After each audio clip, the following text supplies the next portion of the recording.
Hi guys, मी दाखवते तुम्हाला रात्री जेवण झाल्याच्या नंतरचा माझा प्रवास. चला, मला रात्रीचे वाजत आहेत 10:30 ते 11. जेवण झाल्याच्या नंतर आपलं सर्व किचन आवरून ठेवण्याची तयारी आणि सकाळची पण तयारी कशी करायची हे बघा.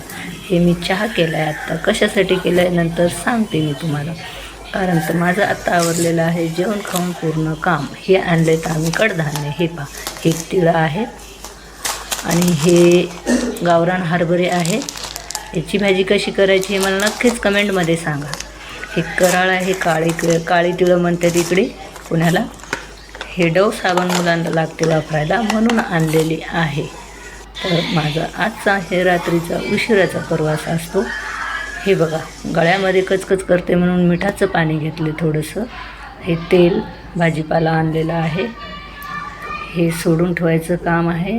आणि हे मिठाच्या पाण्याच्या करायच्या रात्रीच्याला गुरोळ्या. हे पाणी पिल्यास थोडंसं आपल्याला आराम पडतो. नरड्यामध्ये कचकच करायचं कमी होऊन जातं आणि एकदम फरकच पडतो आपल्या गळ्यामध्ये. जे काय तुम्हाला कचकच करतं सर्दी झाल्याच्या नंतर, त्याच्यानंतर केला आहे मी सुटीचा चहा. सूट आणि मिरी टाकले थोडेसे. आता बघा, चहा प्यायला मला इतके उशिरा सगळेजण ओरडतात म्हणून मी गुपचूप पिते या टायमिंगला चहा. इकडं झोपलेत मिस्टर, दाखवते तुम्हाला. चहा प्यायचं कारण चोरून आहे.